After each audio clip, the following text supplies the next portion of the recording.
আসসালামু আলাইকুম এভরিওয়ান, আপনারা সবাই কেমন আছেন? আসসালামু আলাইকুম। আজকে আমায় কেমন লাগছে সবাই কমেন্টস করে জানিয়ে দেন। আজকে আমায় কিরম লাগছে? আচ্ছা, কে কে গ্রামে গেছো? আমার লাইভে যারা যারা আছো তাদেরকে আমি জিজ্ঞেস করতেছি, তোমরা সবাই কে কে গ্রামে ঈদ করো? কোরবান ঈদ মানে বড় ঈদ। তো কে কে কোরবান ঈদ গ্রামে করো আর কে কে ঢাকা করো? কমেন্টসে জানাও। আর কারা কারা গ্রামে গেছো, বর্তমানে আছো, গ্রাম থেকে আমার লাইভটি দেখছো বা গ্রামে যাবে? অনেকেই তো চলে গিয়েছে। আমাদের এলাকা এখন ফাঁকা, অতটাও মানুষ নাই। ঈদের পর দিন আমি যদি আপনাদেরকে ভিডিও করে পাঠাই, মানে না অবাক, রাত বাজে 3টা বাজে, আমাদের এলাকা হচ্ছে রাত 3টা বাজুক বা যাই বাজুক সবসময় কিন্তু মানুষ থাকে। আর ঈদ আসলে রাতের দুপুর 3টা 2টা কোনো মানুষ নাই, কোনো একটা। আজকে অনেকদিন পর একটু গাঢ় কালারের লিপস্টিক দিলাম। আমাকে গাঢ় লিপস্টিকে কেমন লাগছে সবাই কমেন্টস করে জানিয়ে দেন। আমার পরিচয় কি, কোন জায়গায় ঈদ করলে ভালো হয়? সুমন সরকার। আমার এটা কি আমার ভালোতে তো যায় আসে না, আপনাদের ভালো লাগা, আমি জাস্ট বলছি।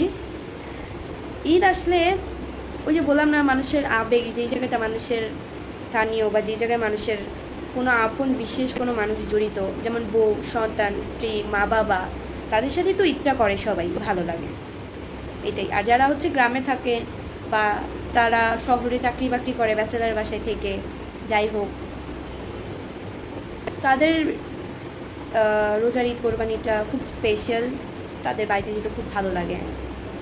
আমি ঢাকায় থাকি দেখে কি হয়েছে, মানে যারা গ্রামে ঈদ করতে যায় বা মানুষের আবেগ বুঝবো না অতটুকু তো আমার ভিতরে, ভাই আমি তো মানুষ, আমার ভিতরে তো মানবতা বেঁচে আছে, বা আমি তো মানুষের দুঃখ কষ্ট বুঝি, অন্তত একটু হলো, পুরোটা বুঝি না। একটা মানুষকে তো পুরোটা বুঝতে হলে তো তাকে চিনতে হবে, তার সাথে ওইরকম সম্পর্ক গাঁথতে হবে, ওইরকম সম্পর্ক না, অবশ্য যতটুকু বুঝি ততটুকুই বললাম মানুষের।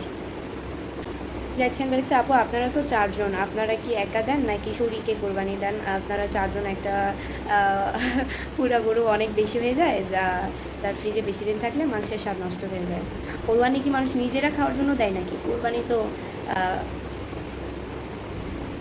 কোরবানির মাংস আমি যতটুকু জানি বেশি দিন রাখতে হয় না, নিজেরা খাওয়ার জন্য মানুষ কোরবানি দেয় না, গরিব দুঃখীদের দেওয়ার জন্য, আত্মীয় স্বজন তাদের দেওয়ার জন্য, এটাই তো নিয়ম। আমরা একটু খেয়ে তাদেরকে বেশি দেবো।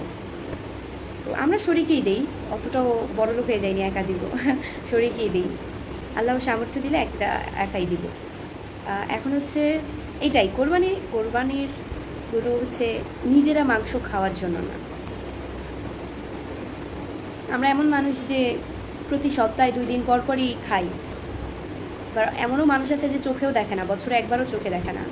আমি কিন্তু এটা ওই রকমভাবে বলতেছি না, যারা দরিদ্র তাদের তাদের দিক বুঝে আমি বলতেছি এটা।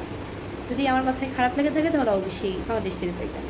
কোরবানির মাংস কখনোই আমরা অতটাও, আমাদের কোরবানির মাংস অতটাও ফ্রিজে থাকে না, আমরা খুব কম মাংস রাখি নিজেদের জন্য, আর আত্মীয় স্বজন গরিব দুঃখী যারা আছে তাদেরকে দিই। ঈদের এরম একটা বউ চাই আপু আপনার মতন। রনি বিশ্বাস। হে আল্লাহ, তুমি তার মনের আশাটা পূরণ করে দাও, সবাই বলেন আমিন।